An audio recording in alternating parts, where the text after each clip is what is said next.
Ada satu kisah benar. Seorang sahabat saya, kawan jugalah, saya kenal, tak berapa kenal sangat, tapi saya jumpa dalam majlis ilmu. Masa tu saya pun hadir kuliah tersebut. Ada tok guru datang, kemudian saya duduk sebelah dia. Saya tahu suami dia baru meninggal. Dia lebih muda daripada saya. Ada anak 3 orang. Saya kata, "Dek, takziah ya, suami kamu meninggal." Suami pun muda lagi, bukan tua sangat. Lepas tu dia kata, "Ustazah, saya memang sedih suami saya meninggal. Siapa tak sedih, muda lagi, anak kecil. Tapi Ustazah, saya bahagia dengan pemergiannya." Dah confuse lah kita. Sedih tapi bahagia. Dia kata, "Ustazah, saya menjadi..." Dia cerita macam ni. Suami dia seminggu sebelum dah bagi tahu, "Abang dah tak lama ni, abang kena selesaikan beberapa perkara sebelum abang pergi. Tinggal berapa hari lagi saja. Cukup 7 hari abang dah tak ada." Lalu dia kata, "Bang, jangan main-main. Sebab sihat, tak ada sakit apa-apa."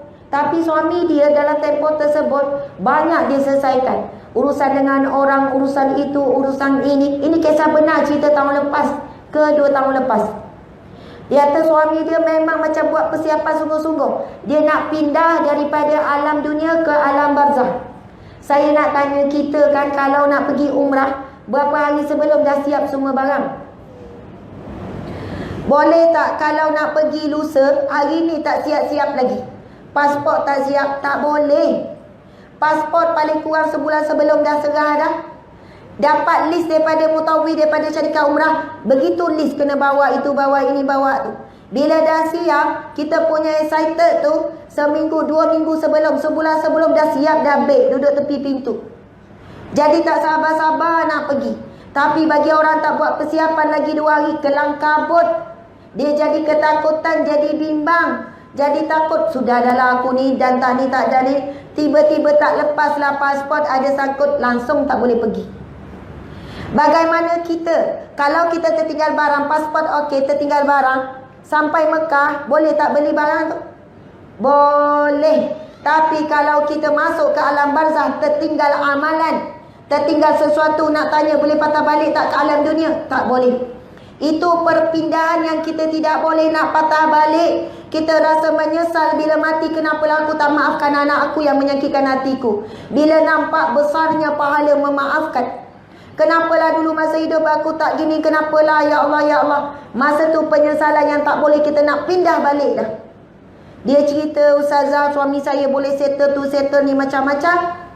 Tinggal lagi 2 hari nak meninggal dunia, dia sakit dalam perut.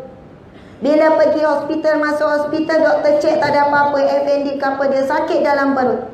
Dan hari tepat pada hari Jumaat yang barakah, cukup 7 hari, suami meninggal dunia. Dalam keadaan saya jadi saksi, dia mengucapkan kalimah syahadah dengan sempurna.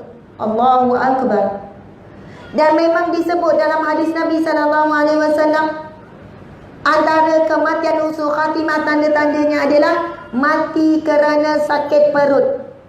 Kalau sakit perut ada penyakit lain tu cerita lain. Ini tak ada sakit apa-apa, sebab Allah nak jadikan asbab untuk dia meninggal dunia, dijadikan dia sakit perut. Kita bila dengar kematian yang begitu indah begini, soalannya dia tahu dia nak berpindah alam, dia buat persiapan. Sebab itu dia pergi dalam keadaan tenang, tak ketakutan, sebab dia dah siap awal-awal. Kita akan tanya apa amalan suami. Lalu isteri dia kata, "Ustazah, sepanjang saya ni kan lebih kurang 10 tahun tak silap macam tu lah.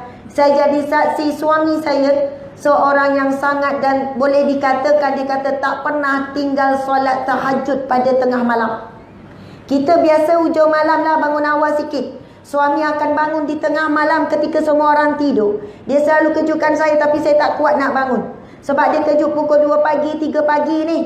Dan dia bukan sekadar meluangkan masa sedikit saja, tapi dia akan hafaz Quran, baca Quran. Suami dia kerja biasa je, bukannya di kalangan ahli-ahli ilmu agama, tapi yang seorang yang sangat jaga solat malam tahajud. Allah Subhanahu wa taala berfirman di dalam Al-Quran, "Wa minal laili fatahajjat bihi." Daripada sebahagian malam bangunlah bertahajud. Asa an yab'asaka rabbuka maqaman mahmuda. Mudah-mudahan akan dinaikkan oleh Tuhanmu dirimu pada makam yang terpuji, maqaman mahmuda, makam yang terpuji. Allahu Akbar, subhanallah. Semalam saya ada ziarah seorang guru. Kalau saya sebut nama dia, semua orang tahu nama dia ni. Seluruh Malaysia pun tahu guru ni. Tapi saya tak nak bagi tahulah siapa kan. Saya jumpa 2 orang guru. Lepas tu kami adalah bercakap tentang beberapa perkara. Sehinggalah satu ketika bercerita tentang ada seorang ulama, orang alim ni. Dia meninggal dalam keadaan disihir dengan sangat dahsyat. Sihir ni memang betul-betul wujud.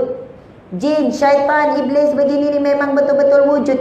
Dah bahkan kedengkian dan kebencian manusia terhadap golongan-golongan alim, subhanallah, kadang lebih dahsyat. Sampailah keadaan dia semakin uzur, akhirnya meninggal dunia. Allahu Akbar, Allah jadikan itu asbab. Lalu kita pun tanya orang yang di bidang mana-mana pun sihir ni, orang berniaga, orang apa. Lalu kita pun tanya, kami suami isteri tanya, Ustaz, apakah amalan yang terbaik? Kan banyak zikir tu, zikir ni, baca itu, baca ni. Lalu guru ni cakap, yang paling kuat, pendidik paling hebat, tidak ada yang lebih hebat daripada ini, iaitu tahajud di tengah malam. Kemudian bila kita tanya, tengah malam tu pukul berapa? Tengah malam tu waktu orang dah pun ramai, kebanyakannya tidur. Pukul 12 malam, ramai tak lagi yang tak tidur? Masih ramai. Kedai makan, restoran ramai lagi. Pukul 1 pagi pun ada lagi. Biasanya pukul 2, pukul 3, pukul 4. Waktu inilah manusia paling ramai, makin kurang dan paling ramai dah tidur. Waktu kita betul-betul sunyi, sembunyi, tak ada siapa yang tahu ibadah malam kita. Dan jangan bocorkan rahsia kita dengan Allah. Yang mana malam itu kita bertemu, dating dengan Allah. Tapi ada orang dia nak nampak, nak bagi tahu, nak orang tahu. Dia pagi tu menguap tak berhenti, menguap. Orang pun tanya, kenapa menguap tak berhenti? Ngantuk. Dah kenapa ngantuk? Malam tadi qiyamul lail.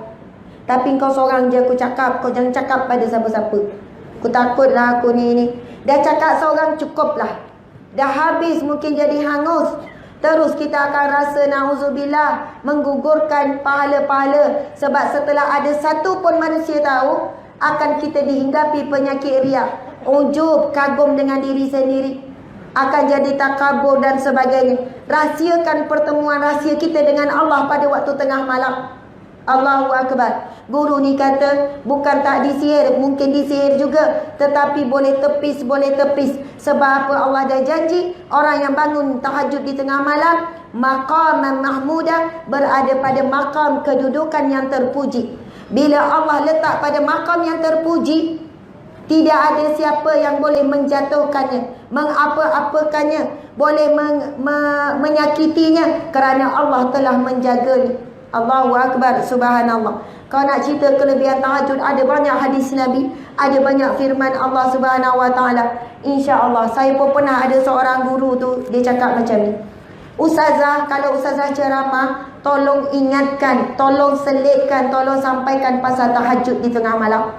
Itulah kekuatan umat Islam yang hilang pada hari ini. Tentera Imam Mahdi yang akan berlawan dengan Dajjal dan tenteranya adalah di kalangan orang yang bangun di tengah malam. Orang yang selamat daripada fitnah kubur, daripada fitnah masyar, daripada fitnah Dajjal dan apa jua, adalah orang yang bangun di tengah malam tahajud. Orang yang begini, datang apapun ujian, cabaran, caci maki, kejian manusia, dia tak akan terusik, dia tak akan terhalang perjuangannya. Masya Allah, Allahu Akbar. Okey, nak baca lagi ni. Moga dijauhkan daripada kematian yang mengejut yang tak sempat bertaubat. Bersungguhlah kita berdoa minta husnul khatimah. Alang-alang kita memang akan mati, siapkanlah awal daripada sekarang rumah kubur kita. Ada seorang alim ulama disebut macam ni. Apabila dia ditanya kepadanya, kenapa kami ni takut mati wahai Syekh? Lalu dia jawab apa? Jawapan yang sangatlah menyentap hati saya. Orang alim ni jawab, kerana kamu menyiapkan rumah kamu di dunia ini lebih besar berbanding rumah kubur kamu. Kerana itu kamu enggan meninggalkan dan takut melepaskan rumah kamu di dunia untuk berpindah ke rumah yang lebih sempit.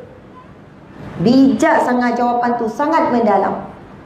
Bayangkan macam ni makcik-makcik, ibu-ibu sekalian. Kita sekarang duduk rumah kecil 2 bilik. Tiba-tiba anak kita ataupun kita lah dapat duit yang banyak, kita sedang bina rumah yang besar 10 bilik. Oi, besar sangat tu.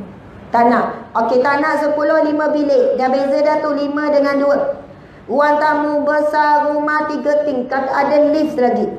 Tak nak lift. Okey, buat 2 tingkat saja. Lepas tu ada kolam renang. Takut lemas, tak payah kolam renang. Nak bercucuk tanam. Tapi rumah tu sedap, best. Rumah sekarang dengan tak ada aircon apa, dah dalam pembinaan. Saya nak tanya, sabar ke tak sabar nak pindah? Mesti tak sabar. Kejap-kejap pergi tengok, kejap-kejap pergi tengok bila nak siap. Satu hari kontraktor kata, makcik minta maaf, asal memang siap Februari 2020, tapi kena tangguh masuk April 2020. 2 bulan bagi masa, nanti siap elok. Kenapa pula dah janjikan bulan ni boleh masuk? Makcik dah packing dah barang apa semua. Bersungguhnya nak pindah. Lepas tu kontraktor nampak dah bersungguh sangat makcik ni. Makcik boleh dah masuk, tapi duduk bahagian tertentu je. Bahagian tu kita masih nak siapkan. Tak ada masalah, kita pindah dulu. Sampai macam tu sekali. Kalaulah kita menyiapkan rumah kubur kita dengan terbaik, kalaulah kita dah menyiapkan dengan pelindung daripada azab kubur, bila saat kita meninggal dunia, kita bukan ketakutan, bahkan kita kembali kepada Allah dengan jiwa yang tenang. Sebagaimana firman Allah Subhanahu wa taala di dalam Al-Quran, ya ayyatuhan nafsul mutmainnah, wahai jiwa-jiwa yang tenang, irji ila rabbiki radiyatan mardiyah, kembalilah kepada Tuhanmu dalam keadaan kamu redha dan kamu juga diredai oleh Allah. Fadkhuli fi ibadi wadkhuli jannati, maka masuklah di kalangan hamba-Ku yang saleh dan masuklah ke dalam syurga-Ku. Allahu akbar, subhanallah. Mudah-mudahan kita semua akan dapat panggilan ini. Wahai jiwa-jiwa yang tenang, kembalilah kepada Tuhanmu dalam keadaan kamu redha dan diredai. Amin ya rabbal alamin.